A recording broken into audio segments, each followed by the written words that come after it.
Hey guys, what's going on? This is Jake's Reviews connected to the View for Transformers Revenge of the Fallen Deluxe Class Sideways. He's a Decepticon, and his alt mode is an Audi.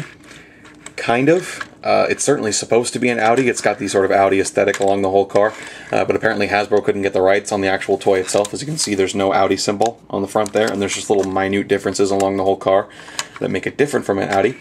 It does differ even more from the movie model because the hood is not painted black. As you can see, it's just straight silver. I'm willing to forgive the differences because the alt mode actually looks really, really nice. The paint, it's all one color, but the paint actually does look really, really good. All the sculpted detail is really, really nice. The wheels are really good. All the lines on the car are nice. You see these little sculpted sort of exhaust things. They could have been painted, but it's not that big of a deal. I do feel like the black hood would have broken up the silver of the whole car. As you can see, it's all just kind of one straight silver the whole way around. It's a nice paint, but it could have used that black hood to really break it up. We do get this black stripe, though, which does break up the car nicely. Overall, I think it looks really nice, despite how inaccurate it might be to the movie. I also like the Decepticon logo on the back here, and the pink-purple windshield and tail lights. It kind of gives the whole car sort of an evil sort of look, and I like that a lot, actually.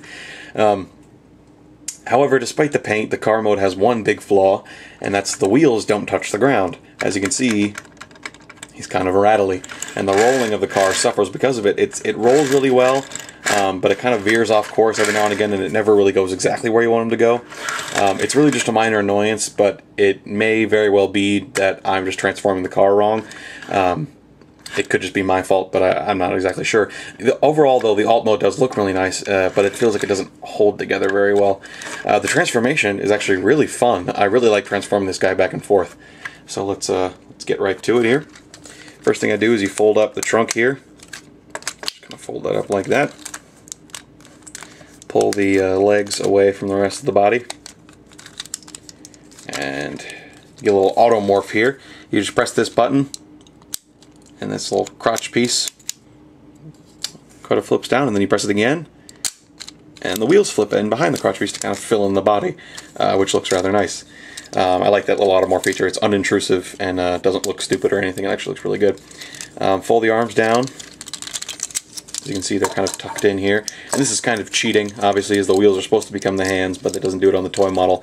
It happens all the time, though, and it still looks good. Fold up these little pieces here.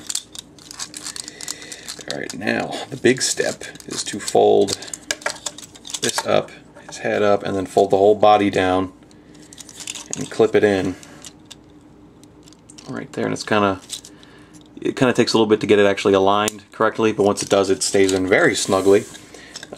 Fold down the legs, as you can see. Fold these little black pieces in. As you can see, he's got sort of a backwards leg sort of thing going on, which I like a lot, actually.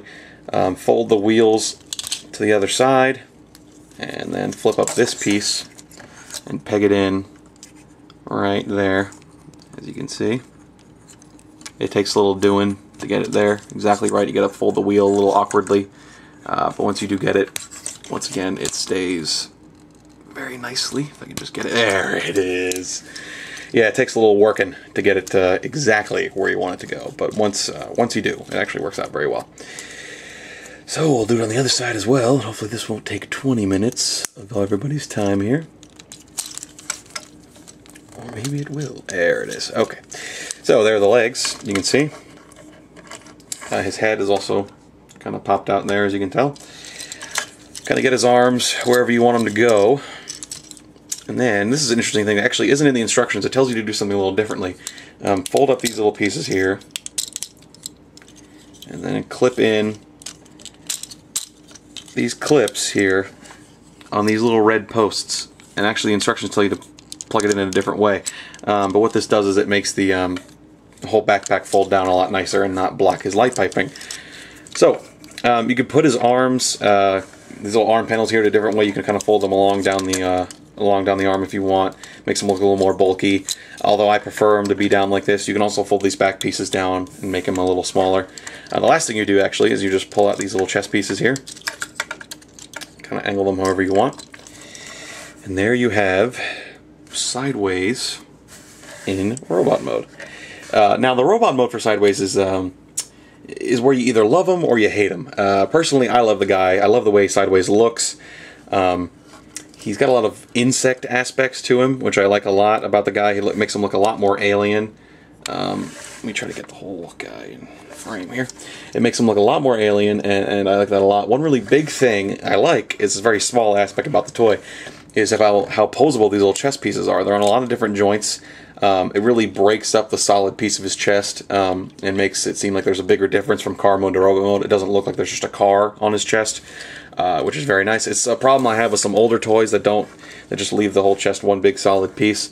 But I like how Sideways pulls it off. Now, the sculpted detail on this guy is actually really, really well done. As you can see, there's a lot of mechanical grooves and bumps all along his arm here. And the chest actually has a lot of also little bumps and grooves. I just combined bumps and grooves into boovs. Anyway, bumps and grooves are really nice. All the sculpted detail, the little wheel hands and fingers are done really well. However, there's no paint on the chest and stomach, as you can tell. It's a really glaring flaw on that robot mode, but if you can get over it, you really have a nice looking robot. It's also on the legs here, as you can see. I mean, sure, you know, Hasbro missed a big opportunity here for a nice looking paint job, and, you know, unpainted plastic, leaving that on the figure, it happens all the time. However, making it kind of a bright red orange, kind of not the best idea on a silver and black toy. Kind of a bad idea there on Hasbro's part there. It really clashes with the rest of the paint. I got over it pretty easily, though, and hopefully you can too. Another nice bit about the toy is actually the fantastic looking head sculpt. If you can see that there. It's got a really nice painted detail, nice sculpted detail, and really, really fantastic light piping. It looks very bug-like and evil. It looks really, really cool, and I really like it about the toy. This doesn't stay on, it doesn't peg in anywhere, but it doesn't actually flop around a lot. It actually holds together very nicely. The whole robot mode does as well. The articulation on the guy is actually very nice. He's got a bicep swivel here, and he bends at the elbow. His shoulders will rotate. It's got kind of it is a ball joint here. They also move forward and back a little bit. His legs are on ball joints, and he does have double jointed knees. Actually, just single joints. This actually kind of looks like a joint, but it's really not. These little feet are on ball joints here, although you're really supposed to only keep them in one position. His head is on a limited ball joint. And he does have waist articulation, actually, which is also a very nice touch for just a deluxe figure. The bug legs make it difficult to get normal poses out of this guy, like just kind of standing up straight, looking normal. But he does enable him to do a lot of poses that other toys can't do, due to the structure of his legs. He's a little hard to get standing right out of the package, but once you realize that his wheels here are supposed to be his heels, he stands up really nicely. It's a very unique thing about him that I like a lot, the whole bug aesthetic. I actually really like it about Sideways. He's got some mechanics in his elbow, a little Mech Alive here, as you can see. When you bend it, the gear turns. The gear's a little lazy, it doesn't turn very well. But the saw blade also spins really freely, which is a nice touch. This wheel spins as well. Those are really nice touches about the figure. Overall, Sideways is a very, very unique looking figure. However, this either means you like the look of him and you love him like I do, or you think he looks like a freak of nature and you never buy him. I would say get him, even if you're unsure about him. He'll probably change your mind. I wasn't exactly sure about the guy, but I got him, and I really like him a lot now. Everything about him is really well done. He's a very, very solid deluxe figure from the Revenge of the Fallen line. I say purchase him. He's everywhere. So this has been Jake's Reviews, Cornette's review for Transformers Revenge of the Fallen Deluxe Class. Oh, Jesus. Sideways. Thanks for watching, guys.